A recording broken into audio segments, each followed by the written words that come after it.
Hey guys, welcome to episode 32 of the Tea in Tokyo podcast. My name's Somya. And I'm Ellie. And what are we talking about on this episode? This week is a travel episode. We went to Nikko. It features multiple shrines, multiple waterfalls, and my first onsen experience. Yeah, all of that coming up right now.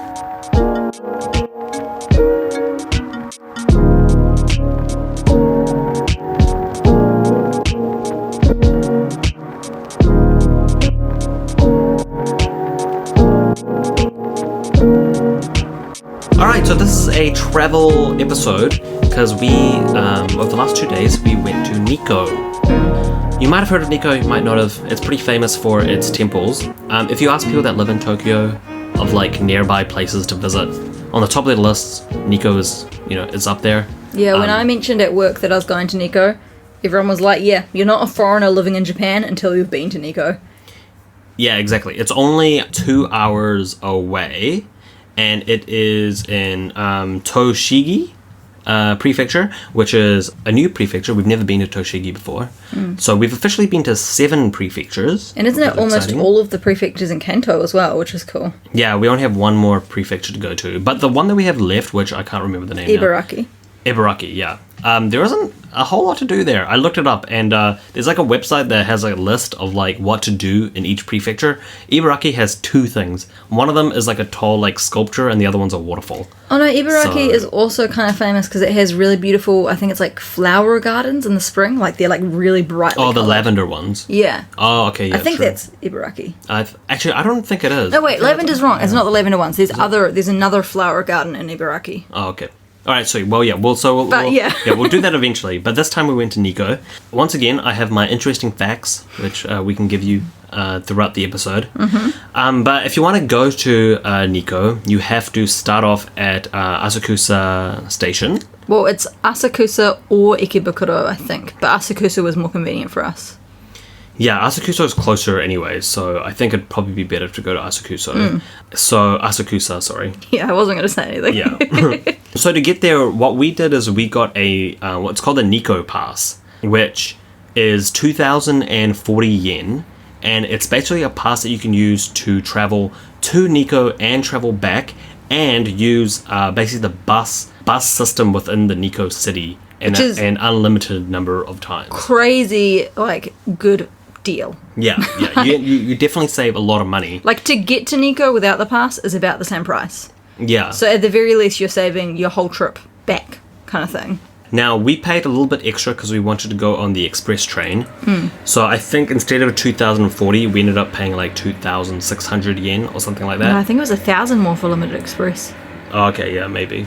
But it was still worth it for sure. Yeah. And by the way, that express though is only one way, so you have to pay that. Like you have to pay 800 yen or something extra when you come back as well. Yeah, and you have to like book it in advance because your seats are pre-allocated. Yeah, but that's alright because you end up saving an hour on the express train instead of taking local trains. You end up saving quite a bit of time, and as an added benefit, you can eat on express trains, whereas you can't eat on local trains. Yeah, like the express train like has toilets, you can eat on it. It's got like, I think there was like, they mentioned a food cart at one point, right? Like there's a vending machine. There's 2 different Nikko passes that you can get. There's a cheaper one and a more expensive one. The cheaper one is for 2 days. The more expensive one is for 4 days. But also the more expensive one, like the area that you can get free bus rides is like extended. So it like encompasses a larger area. Yeah, it encompasses a larger area. Now we didn't go for that one, but in retrospect we probably should have, because we ended up buying like a second pass once we were in Nikko to cover those other areas anyway. So honestly, if you're planning on going to Nikko, it'd probably be better to get the more expensive one, which is like 4,000 yen or something. Yeah, we just looked at it in terms of, we're going for 2 days, we'll get the 2-day one. We didn't consider the fact that it includes a large area. Yeah. So we only spent 1 night in Nikko, which is probably actually like the perfect amount of time. Yeah. You don't really need to spend more than 2 days.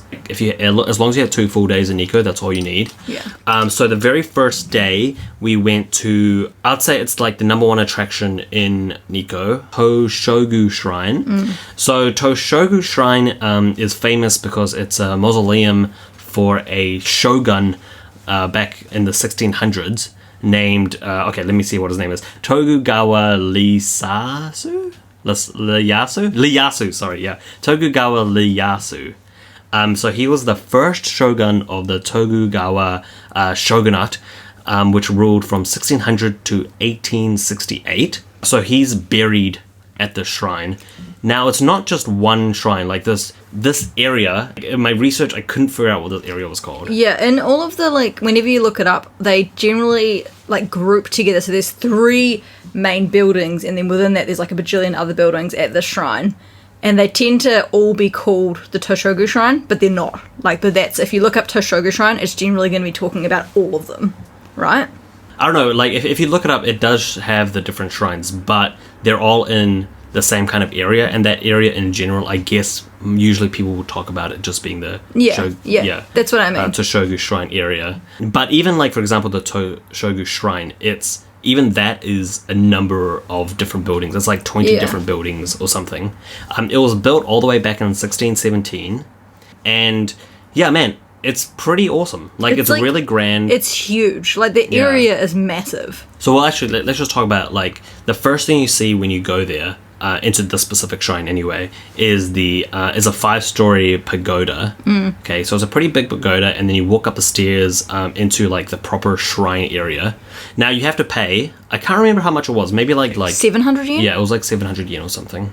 So you go up, and what I really liked about this place was the amount of detail. Like, the carvings are so, like, in depth. Yeah.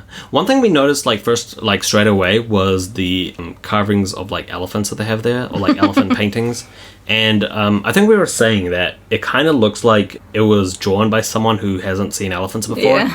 And then it turns out that's totally right. So it's actually called the Sozo Nozo elephants. Sonozozo. Try to say that 50 times. I couldn't even say it twice. So that literally stands for imagined elephants. Yeah, there was like a plaque thing in front of one of them explaining that, like, the imperial artist was, like, drawing them based off of, like, descriptions and based off of other pictures that people had given him. It kind of makes sense, right? Like, I'm pretty sure elephants aren't native to Japan. So, you know, he was just going based on what other people had seen when they explored other countries and stuff. Yeah. They also had, like, you know, just a bunch of other things. Like, for example, they had, like, all these statues. They had statues of lions. They had statues of, which I now know are called Neo.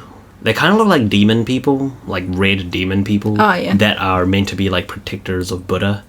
Oh, and they had one whole building that was just dedicated to the see no evil, hear no evil, speak no evil monkey, where it was just covered in statues of that. And you could also buy a bunch of charms to do with it.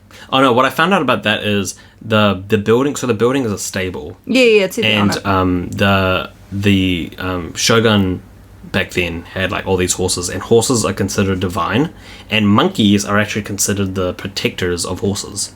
So that's why there are monkey statues. Well, actually, like, they're not really statues. Carvings. They're monkey, carvings and stuff all around the stable. And, like, specifically for us, because we're from New Zealand, it was kind of exciting because it turns out that Jacinda Ardern, our Prime Minister, had donated a horse to them in 2018. Oh, now, nice. I don't know if this is a real horse or, like, a figurative horse, but yeah, she gave a horse. And she's only, like, one of 2 world leaders who had given horses. Now, you walk through this... What do you call those things? Torii Gate? Yeah, the Torii Gate, yeah. There's this one particular Torii Gate there, which is, like... They call it the most decorated Torii Gate in Japan. Wait, yeah, it is pretty decorated, like, the one straight after the stables.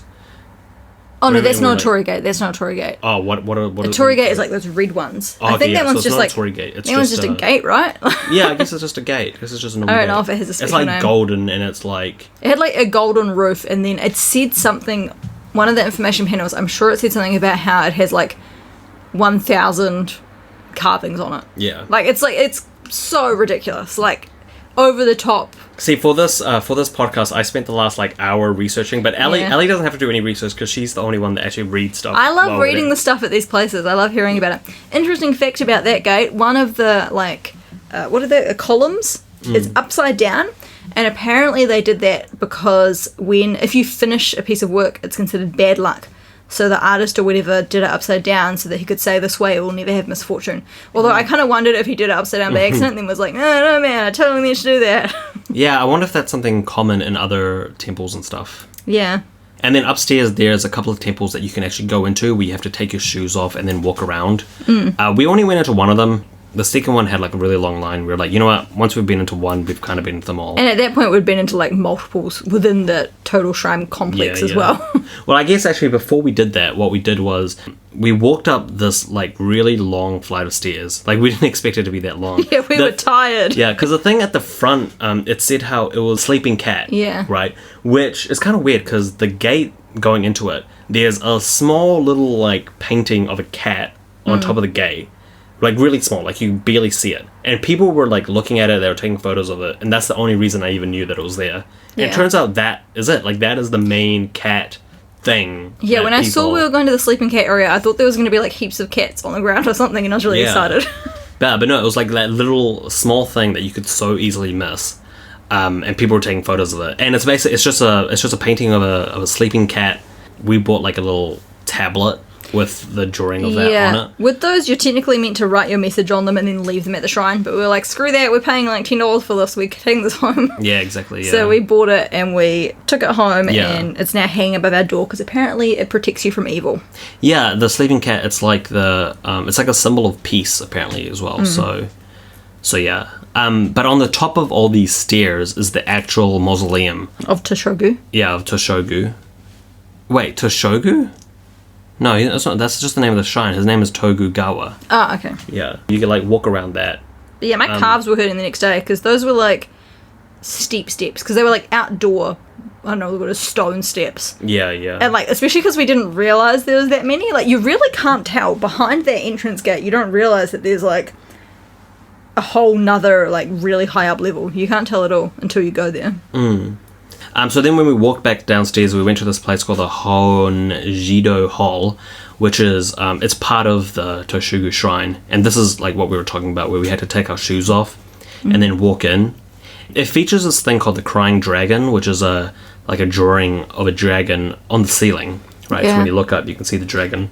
And apparently it's called the Crying Dragon because if you go into the middle of the room and you clap two pieces of wood together, the room is designed in such a way that kind of makes like a crying kind of noise. Wow. And it says that they do that for guests sometimes, but they did not do that for us. So. Well, there was a lot of people there. They probably did it earlier or something because there were some tours that you could join, but they were speaking Japanese, so we just did our own thing. Yeah, true. Yeah, maybe they do it like every like 30 minutes or something, and we like missed it. Yeah, but like there is a good point though in that when you go to the shrines, always look at the ceiling because I swear everyone we've been to has some cool like super artistic drawing on the ceiling. Yeah. Normally of a dragon. What I loved about the shrine was just the articulate details. Articulate? Oh, is that articulate is like when you you're speak right, well. yeah. It's the like what word am I trying to think of here? Like not no like idea. Specific, like intricate details. Yeah. Okay, yeah. So what I liked about this shrine was the intricate details. Like the little carvings that they did all over the show. You know, you see like these cool like blue birds at some places. Yeah, there was some good ass birds on these walls. There's like dragons, there's lions. Some poorly done elephants. Yeah, some poorly done elephants. But yeah, there's so much detail and it's really cool. Like you could spend a really long time there. Yeah. But yeah, so we made our way around and then we went off to the next shrine. Well, actually, I kind of got the order wrong in this. Like I started off with the chicken shrine, but we actually did. First, so rewind. First, we went to another shrine called the Rinnoji Temple. And the Rinnoji Temple is, it's actually commonly called like the most important temple in Nikko. Oh, yeah. And it was founded by this Buddhist monk named Shogun. And he's actually the guy who introduced Buddhism to Nikko in the 8th century. So this shrine was made a long time, like way before the Tosho-gu shrine. It was built all the way back in 766. So this is the one where you could buy like a double pass to this shrine and another to enter it. But they had like sold out of the double passes. Well, like we couldn't really understand what she was saying, but the lady was saying, no, we can't get the double pass, the big pass, so. Well, yeah, they sold out. Like, I think we did understand what he meant. Well, I mean, we're assuming that they said they were sold out. Maybe she was being like, no, we don't want no foreigners here. I don't know. Yeah, but it was like, we paid like 900 yen to get in to this one. Did we? I'm pretty sure. Oh, yeah. But yeah, it was cool. It was like, this one had like a bunch of big-ass golden statues on the inside. Yeah, giant statues of these three gods, I guess. Oh, one of the them thousand-armed goddess of mercy. Yeah, one of them was Kegon.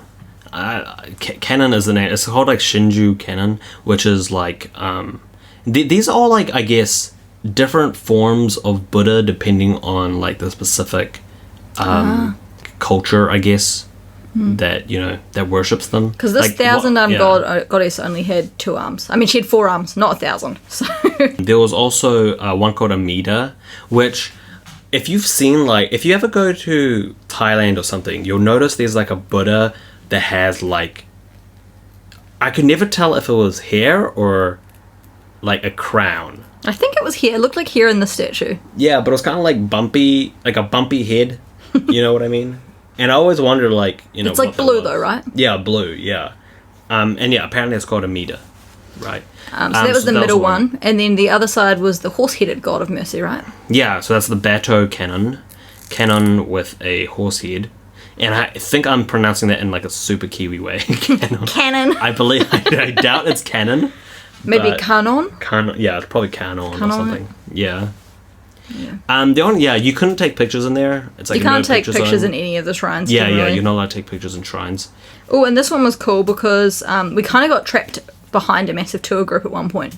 So we were just like waiting in this area while they went through the area ahead of us, and we like drew our luck from one of the areas. And there was like 20 different like little symbols you could get, and I got the welcome cat. So I got a little cat thing, and apparently it will bring me prosperity if I keep it in my wallet. So I put it in my wallet. Yeah, and it was like it's one of those cases where you get a fortune and it like applies to you perfectly. Yeah, it was kind of creepy how well this one applied to me. It was like everything was kind of relevant for decisions we were making. So one of the things was we've been wanting to go back to New Zealand for my friend's wedding, but like the situation just conspired against us, right? Like it's the middle of a pandemic, travel is not really realistic right now, and the advice on this one was like something like travel won't work for you, don't do it now, or something. And then it was like to do with money, it was like money is basically saying like money is tight, be careful. I don't know, it was kind of like, I'm not being exactly what it said, but like literally all the different points it had were kind of like eerily like very relevant for me. Yeah, it really was. Which I know is like, it's like, what is it called, the Bauman effect or something? Yeah. When a statement could apply to anyone. But in this case, it was like very applicable to me. I would highly recommend people go to these temples though. Like we were kind of wondering if we should spend the money to go into them, because you can like walk around them for free. Yeah. Right. Well, I feel like if you go all the way to Nikko to go to a temple, like what is $13 extra? Yeah, exactly. Yeah, of course. Yeah. And the statues in this temple were so massive. Yeah. And there was a bunch of other small statues as well. There was those 3 huge gold ones of all the Buddhas. Yeah. And then like other little ones. The other interesting thing about that shrine area in particular, I don't know if you were going to mention this, is that this whole temple complex used to be one shrine, like one temple. Like it was like multiple buildings, but it was all considered one temple, and it was this really unique blend of Shintoism and Buddhism that was like specific to this temple. It was, can't remember what it was called, it started with S. And then in like the 1800s the government was like, no, we need you to decide which one you are, and so it's split up into 3 separate temples to like abide by the government's mandate, which is so random. Like it's weird to think that the government literally ordered a religion to like disperse.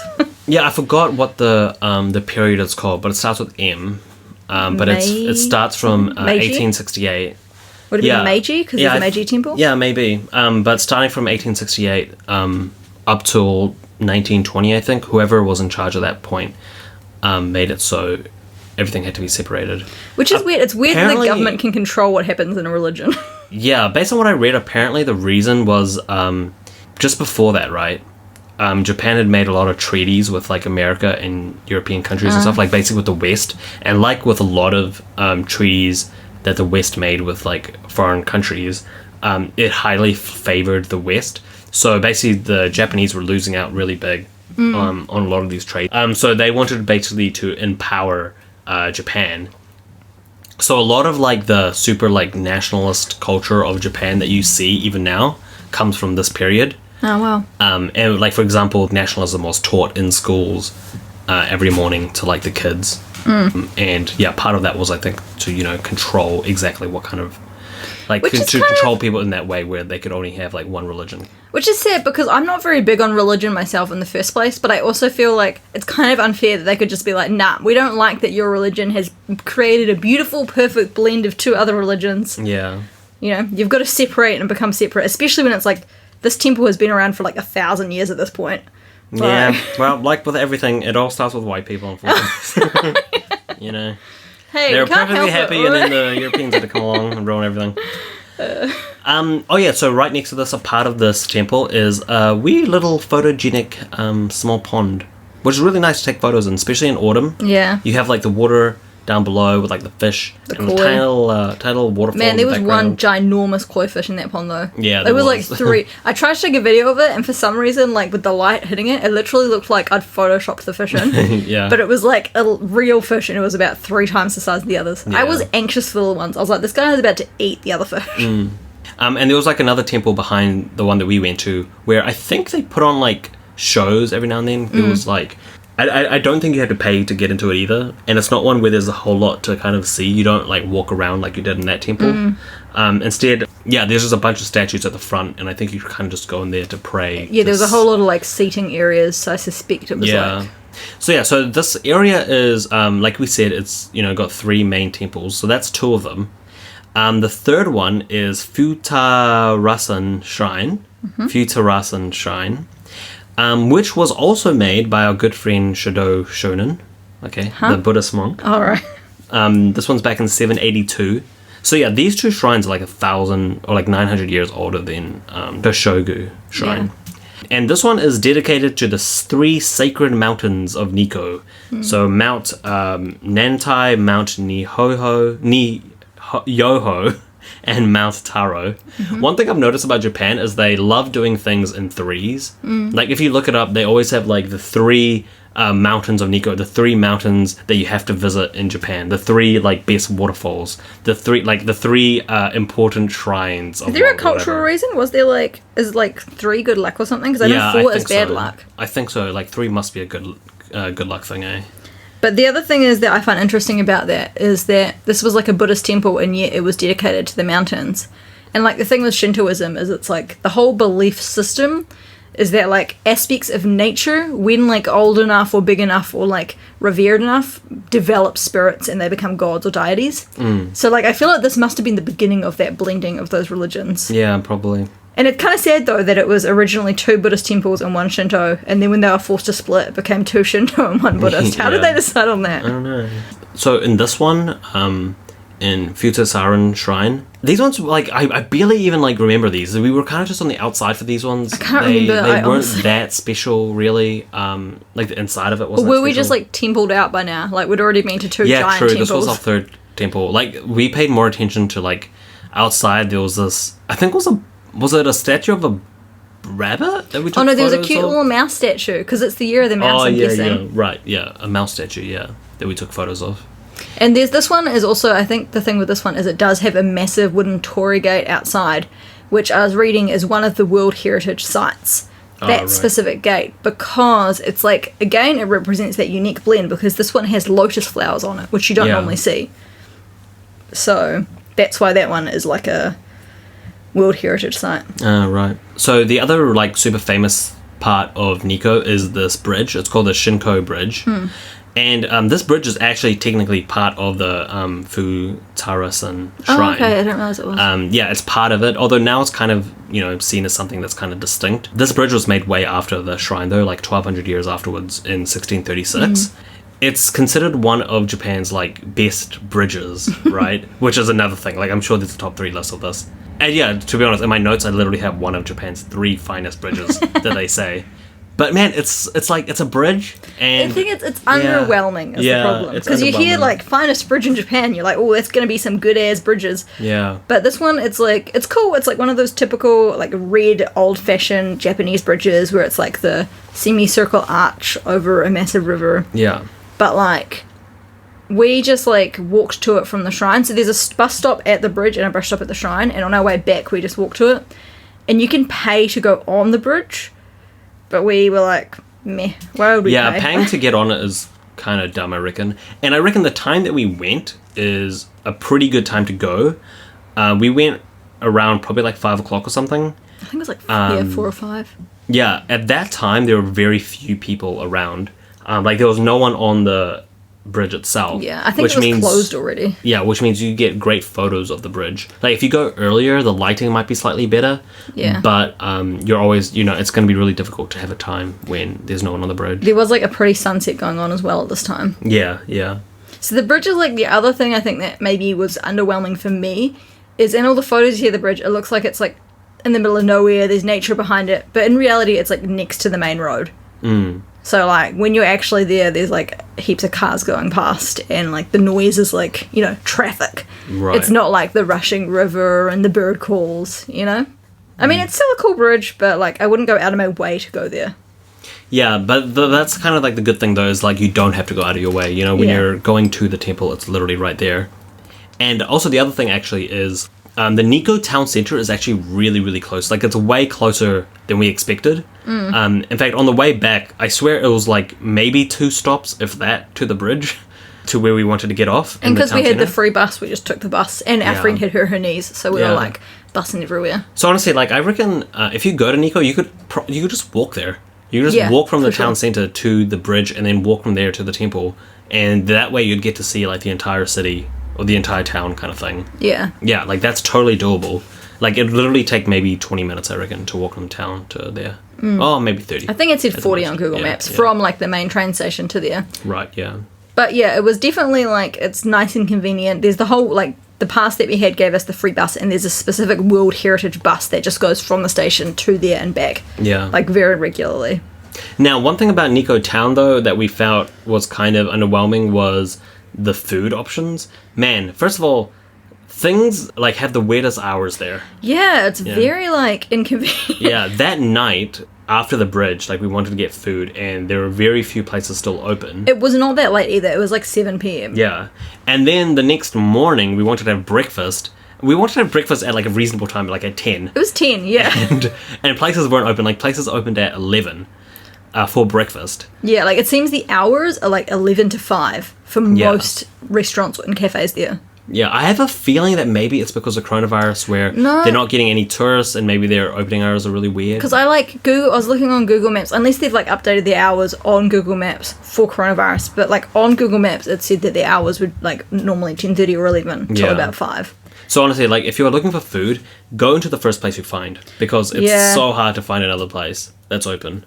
Yeah. I mean, we managed to find places that were really good. Yeah, we went to like a really good ramen place the first night. Yeah, that's true. And then for breakfast, we ended up just going to like one of those standard chain places. Like it was like Denny's. What was it called? Like Gustav's or something? I can't remember what it's called, but it's basically Denny's. It's Japanese Denny's is what it is. Yeah. Which is really nice because they had free like refills for drinks. You can get like hot chocolate, you can get Coke, you can get orange juice, you can get coffee, you can get whatever, and you can just keep refilling. Yeah. So, like, that was fine. And, but yeah, I'd definitely be wary about which restaurant you plan on going to. Like, even, so the, like, hostel we were staying at had on the ground level, it had, like, a restaurant / cafe, and their hours were 11 till 2. Yeah. It's like, what the hell? Although, to be fair, we think that the hostel we were staying at is owned by one lady, and she lives at the hostel. Yeah, I'm pretty sure the hostel, the second floor is, like, that is her house. She's turned the front room into a restaurant. She lives next to the kitchen because at one point I saw her coming out and I'm pretty sure it was her bedroom. And then upstairs there's the room we were staying in is like the only, like we were pretty sure those were the only 4 beds in the hostel. Yeah, yeah.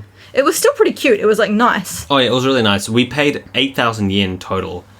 Yeah, between us, right? Between 4 people. It was just like a capsule hotel basically, it felt like. Like the rooms were like little capsules. Yeah, it was really nice. So that was the first day. The first day was like our shrine day, right? Yes.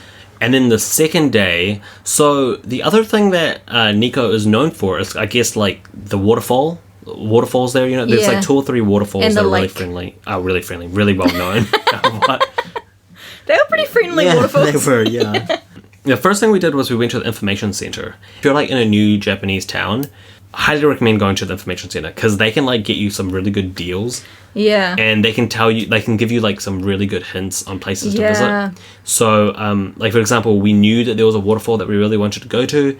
But then the lady like recommended that we don't get off at the bus stop at the waterfall. Instead, like get off at the next bus stop because there's like a really nice walkway down to like where you want to be. And also at the time of year we went, it's like the perfect autumn leaves. Yeah, like we wanted to go to one waterfall, and she was like, "Oh yeah, that's really good, but the autumn leaves are better at another one." By the way, this is the first time in my life where autumn leaves have like been a thing for me. I think it's the same as how you have the cherry blossom viewing. It's like the thing where you view for the changing seasons. That's like a really big thing in Japan. Because there was like, even at the Tourist Information Centre, there was like a chart, and it had a bunch of places, and then there was like a scale of how orange the leaves are, and it had like for each place what the leaves are now.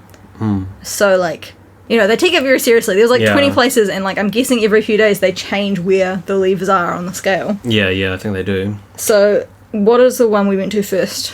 First, the bus pass that we got, because the Nikko pass that we got was only for the city centre, I guess. But we wanted to go a little bit further out. So we got this thing called the Senjo-gara Plateau bus pass. It was 2,650 yen each. But when you end up using the bus a lot, and you can use it like multiple times to go like in between stops and stuff. So it's well worth it. So I'm really glad we got that. And the first falls we went to was called Kegon Falls. This is like the tallest falls that they have there. It's 97 meters high, and there's two different places that you can see it from. First, you see it from above in like this observation platform, and then weirdly there's an elevator like in the mountain which goes through the bedrock, which is kind of cool. Yeah, and it takes like a minute. Yeah, it literally takes a minute to get down to the bottom, and then you can see the waterfall from ground level. But you pay 500 yen for the elevator. Yeah, which again, like totally worth it. Yeah, it's like one of those things where you make your way all the way there. Like, you've got to be willing to spend $5 to like see the full thing. Yeah. We're not got to. Like, you could totally enjoy it without that. The one, like, not bad thing, like, not a bad at all. Like, the view was beautiful. The waterfall was really impressive. Like, I thought it was, like, nice. It wasn't perfect autumn leaves at this one. It was pretty good, but it wasn't perfect. But at the same time, there was this school trip going on. So as we were walking towards the, like, line, the, like, queue to get our, like, elevator tickets, we saw this, like, 100 school kids arriving, and we were like, oh, crap. So we, like, bolted to get into the front of that line. Yeah, man, so many school kids go to Nikko, it turns out. I'm guessing they normally do, like, maybe international or further away flights, but because of COVID, they've, like, done domestic. But there was a lot of school kids. Actually, yeah, like, sidebar, one thing I've noticed about, like, when I'm talking to my students is Japanese people have really extravagant school camps. Like, you know, my school camps were literally going 2 hours away from town. Like, one year we went to my teacher's farm. Meanwhile, these guys, they go to, like, my students have been to, you know, they'll go to, like, to Osaka, Kyoto, they'll go to Okinawa.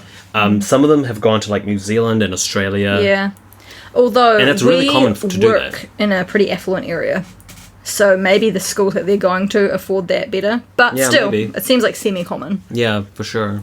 So Kegon Falls I was really impressed by it. The water comes straight from Lake Zukenzi. It was nice. It was very cold at this time of year. The other thing is, this area, Nikko, is known... Chuzenji, sorry. Yeah, I was confused. I was like, is this a different lake? Yeah, Lake Chuzenji, which is the big lake there. That's where the waterfall comes from. So, the other thing with Nikko that we wanted to do is the area is known for its food. Like, the local food is yobu, which is basically like tofu skin. So we kept on saying we wanted to try it, but we kept on, like, forgetting.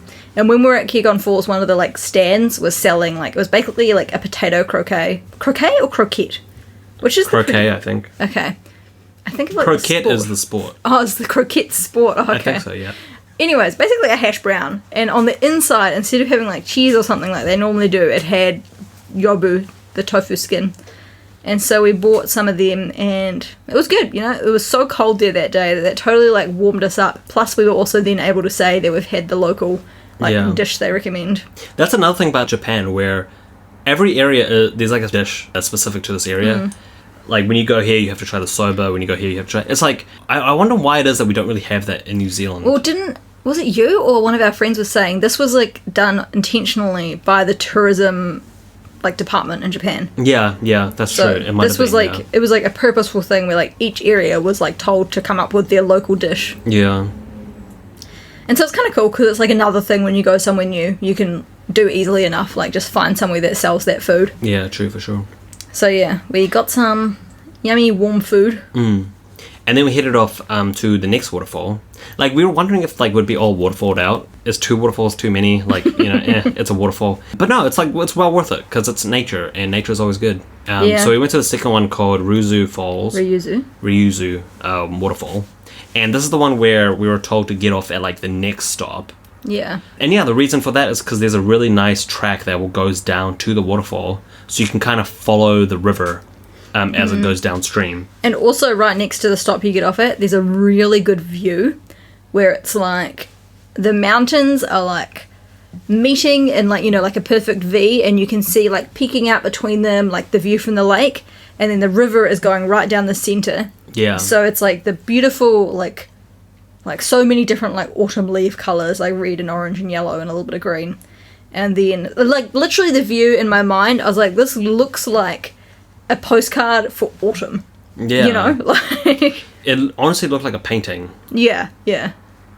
And it made me think, like, how come that's not I feel like that's not a thing in New Zealand, like, where people really care that much about the leaves. Maybe we have more evergreen, so it's not as, like, orange looking. Yeah, maybe. Because the colours here were very vibrant. Like... Yeah. True, actually, we have so many Christmas trees and where Mooney, I feel like they don't really change, so... Mooney actually messaged me after seeing my Instagram story, like, one of our friends in New Zealand, being like, I love Asian autumn. Right. Because, like, he's been to, like, he's from Korea, right? Yeah. And he's been there in, like, autumn, and I think he's been to Japan in autumn as well. So I think it's, like, a thing where in Asia, they have really good autumn colours. They really do. I was kind of, like, meh about the whole changing leaves things. Yeah. Like, people were saying, like, how they look at calendars to find the perfect dates. Yeah, one of our friends messaged us being like, man, I'm so annoyed. They haven't released the fall colour. Calendar. Yeah, and we were like, what the hell is that? Yeah, fall calendar. I was like, what the... Like, autumn is from, you know, from October to December. Like, what else do you need to know? Actually, wait, that's not right at all. It's from September to November. But regardless, like, we were like, why would they release that? And it turns out they, like, officially release when they expect the leaves to be the perfect colour in each area. This waterfall is called, like, the name means dragon head, because it looks like a dragon, apparently. I couldn't see it. Like, I don't really see how it looks like a dragon, but maybe from a certain angle. Like, the viewing platform to see this waterfall, though, is very small. Yeah. So it's super crowded, and there's only one place you can really see it from. So, yeah, like, Kegon Falls, definitely a cooler waterfall, because this one also isn't that big. Like, it's probably a 5-meter drop. It's just like a river that has a slight decline.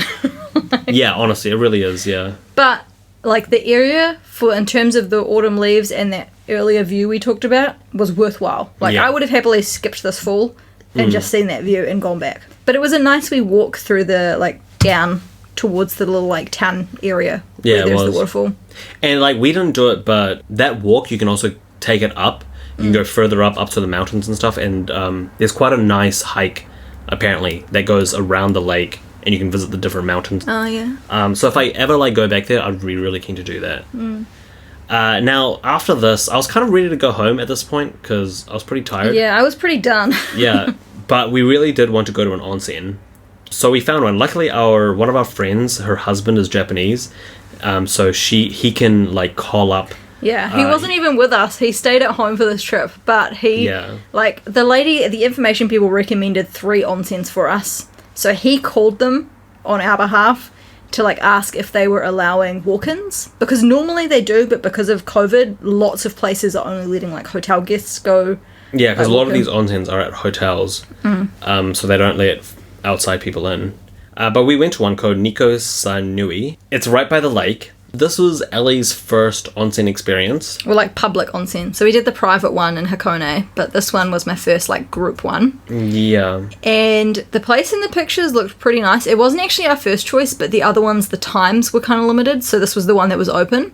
I was kind of like, you know, we get nervous about getting naked in front of people, but then, like, as soon as we started to, like, get changed. So we were going to stagger it, because one of my other friends was not wanting to go with people she knows. Like, she said in the past that she's not comfortable with it, and we did not push her to go at all. We were like, we do not have to go to one. But she decided that if we staggered when we go into the pool, she doesn't mind too much. And so I was getting changed first, and then my other friend was like, do you mind if I come in? Like, the other one who likes onsens. And I was like, you know what? I did swimming for, like, a large portion of my childhood, and, like, you get changed in the changing rooms there. It's, like, the same thing. You're just naked when you go, like, into the onsen. And so It wasn't actually as awkward as I was worried about. Wait, so you guys didn't even go into the changing rooms together? Me and Laura did, but Steph waited until we were done. Oh, right. And then came in after us. So, like... Isn't that worse? Wouldn't you want to be the first person? Because if you're the last person, then everyone's watching you come in. No, because we averted our eyes. She told us when she was coming in, right. and we had to look away. Right. Which is totally fine. Like, if you're not comfortable, you're not comfortable. And I was, like, really worried it would be awkward. Because, like, like, this is, like, in New Zealand, you're not normally going to see your friends naked unless you're, like, skinny dipping. Yeah. And that's going to be at night time most of the time. So, like, I was worried, but then once I actually did it, it was not as awkward as I was worried. Like, it's more like you're conscious of where you're looking to a different, like, at a different level, because you're more careful not to, like, be a perv and, like, stare at them, but apart from that, it was actually, like, okay. But apart from the onsen itself. And I was by myself, so it was just me and then, like, the 3 girls, so, they went to the girls' one, I went to the guys' one. But then we could talk to each other, because they were right next to each other. There was, like, a wall, but Sonia could hear us. Yeah, and in my one, there was no one else there, so once again, like, my first onsen experience, there was one other guy, but then he left pretty quickly, so I was by myself for that one. And now for this one, I was by myself as well. This one, though, completely different onsen. So last time it was just hot water. That was it.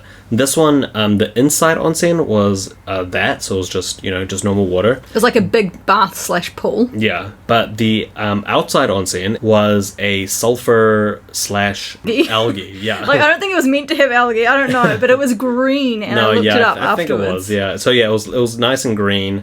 When I saw it, I was a little bit thrown back by the greenness of it. And also, like, around the edges, I guess, like, you're not meant to clean it, right? Nah, you are. This was not a very clean one. Both Steph and Laura were saying that this is, like, probably the worst onsen they've been to in terms of cleanliness. So, like... I don't know, because you knew it hadn't been cleaned in ages or ever because the sulfur had built up on the, like, around the taps. Was your tap running? Well, it was under the water, so you couldn't see. Oh, see, our thing had a tap out of the water, and it was not going. And so, like... And around the area, so normally there's like a little waterfall of water coming down, apparently, like Laura was saying, and that keeps the water like flowing to keep it fresh. This one, the area on the ground around it and like that second part of the balcony was like kind of gross. Oh, really? Yeah, I didn't have that problem. My own, I think, was going because it looked fine. One thing was, like, in the water, like, it kind of looks like dead skin scales, which was, like, kind of off-putting, but it was either, it might have been pieces of algae floating around, or I think it might have been flakes of the sulfur off the walls and stuff. They were kind of floating around, but it literally just looked like dead skin. Yeah, it was not very, like, appetizing. Appetizing's the wrong word, but, like... The outdoor one was a lot hotter as well. Yeah. It was probably, like, I'm guessing, like, 40 degrees. No, more than that. Because, like... Remember how hot 40 was when we were at... Yeah, I'm guessing it was, like, the higher temperature one from the Hanma Springs. I'm guessing it was, like, 43 or 44. Maybe. But the problem is I went in with my silver bangle on, and literally the second I put my arm in the water, it turned, like, coppery black. Yeah, that's pretty crazy how fast that chemical reaction happens. But anyone wants a handy tip, is when I got home, I, like, wiped it down using toothpaste. It, like, immediately cleaned the, like, sulfur off of it. Yeah. Which is how you know that it had actual sulfur in the water. Yeah. Was the fact that it went black. But yeah, it was, like, crazy how quickly it went back. Because in, like, the New Zealand Hanma Springs, they have, like, warnings. They tell you not to wear your silver jewellery. And I just forgot. I just didn't take it off when I got in. Because I always wear this bangle. And, yeah, it was kind of, like, ridiculous how quickly it changed colour. Man, now that I've had 2 onsen experiences, but they've both been alone, I feel like I'm not going to know what to do when there's other people. Because for me, like, I loved it. I was literally doing yoga. I hadn't, like, done proper stretches in about a week, so I was like, you know what? Let's do it. So I was just, like, doing my yoga, like, in the water. It was, like, so good on your muscles, like, the warmth and stuff. It was perfect. Meanwhile, like, we were all sitting there, like, avoiding looking at each other's boobs. Like. Yeah, I was like, man, I wonder what's happening in there. Yeah, and so we spent, like, maybe, like, 20 minutes in the outdoor one. I think it was about 20 to 30. Yeah, and then we, like, went into the indoor one. And I mean we, because we kind of did it at the same time. Like, when I heard them going into the indoor one, I was like, all right, I'll go into the indoor one too. And so it was like 700 yen for the onsen. And no, it was 800. Was it 800? Yeah. Oh, yeah, 800. And apparently it's normally around 700. And it also included like a towel rental. And those towels looked tiny. They looked like face towels, but they actually like folded out. No, they are face towels. When I had a look at the sheet of paper that they gave us, and it says face towel included. Oh, really? So yeah, so it is a face towel, but like we had to use that to as dry a your whole proper body, towel. yeah.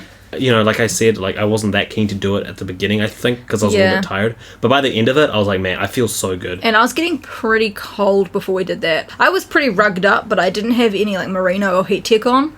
So I was pretty cold, and then that definitely made me like a good temperature. And so after that, we had a bit more energy, so we ended up walking down to the lake. Yeah, so this is that lake that I was talking about. Lake Shuzenji. Chuzenji? Yeah, Lake Chuzenji. We might be saying the wrong name. But yeah. A beautiful sight, because it was at nighttime when the sun was going down. So it was a beautiful sunset. Yeah, the sky was like pink. And yeah, we got some really nice The photos water there. was super calm, so like the mountains were reflecting in the water, and then the sunset was I don't know, it was amazing. Yeah, it looked great.